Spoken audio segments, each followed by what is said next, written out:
Rebonjour les sportifs, alors on est maintenant rendu à la 3e capsule pour la série sur la course à pied. On va parler aujourd'hui des blessures.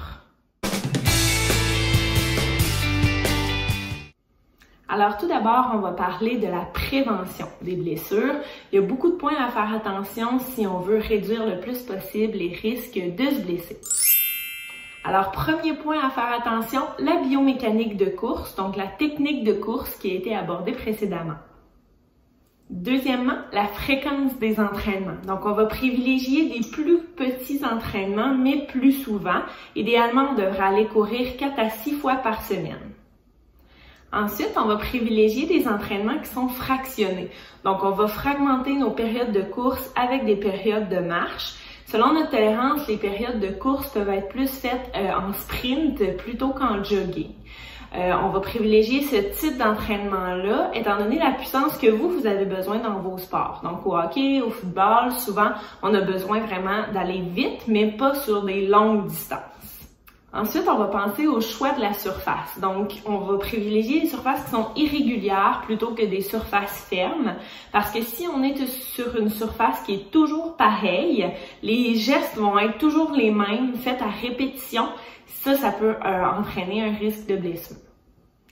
Et pour terminer, on va parler de l'importance du renforcement, donc de la préparation au corps. On a abordé les exercices de renforcement plus tôt.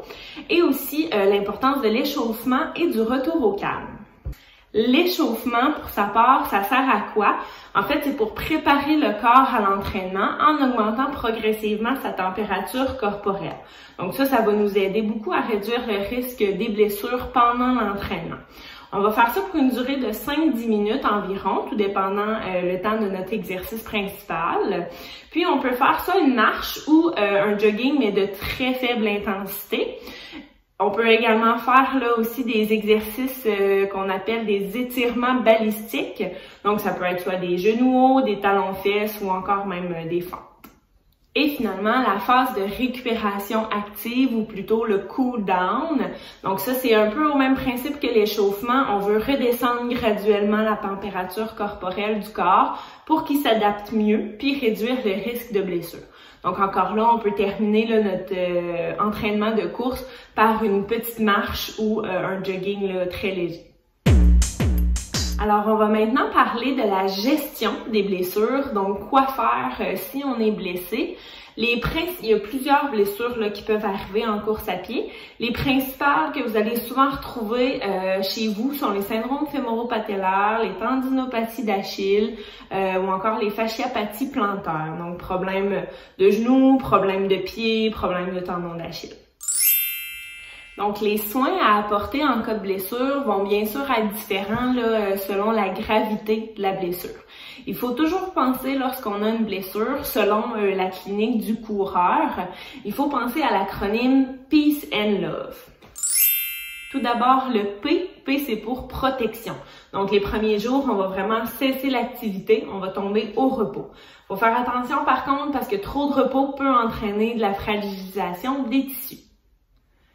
E pour élévation, donc on doit soulever le membre atteint plus haut que le niveau du cœur s'il y a présence d'enflure et on doit le faire le plus souvent possible.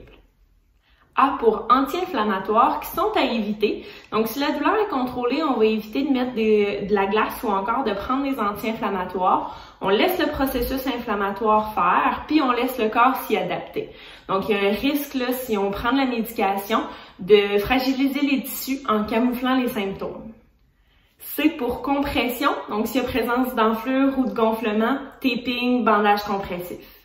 Pour terminer le mot peace, on a le E pour éducation, donc c'est important de bien se renseigner pour éviter la surmédication, trop de traitements passifs. Au besoin, on peut consulter un professionnel, donc nous présentement à la clinique, il y a des physiothérapeutes qui travaillent en téléréadaptation. Vous pouvez les consulter si vous avez quelconque besoin. On passe maintenant au mot love, donc L pour load, c'est important de, encore une fois, quantifier le stress mécanique. Donc on va ajouter de la mise en charge et reprendre les mouvements selon la tolérance. Maintenant, O pour optimisme, donc c'est important de rester confiant, positif pour favoriser la guérison. V maintenant pour vascularisation. Donc, c'est important de trouver une activité de remplacement si la blessure perdure dans le temps. Comme je vous parlais tantôt, trop de repos va fragiliser les tissus. Donc, on trouve une activité quand même cardiovasculaire pour entraîner une augmentation là, de la circulation sanguine, mais une activité qui va être non douloureuse. Et finalement, E pour exercice. Donc, on peut ajouter des exercices de renforcement, d'étirement, vraiment en adaptation au corps là, selon notre tolérance. Et voilà, c'est maintenant tout pour cette capsule sur les blessures. Je vous conseille fortement encore une fois d'aller faire un tour sur le site de la Clinique du coureur. Toutes les informations que je vous transmets sont présentes et détaillées. Donc allez faire un tour, puis on se retrouve bientôt pour une dernière capsule. Bonne course!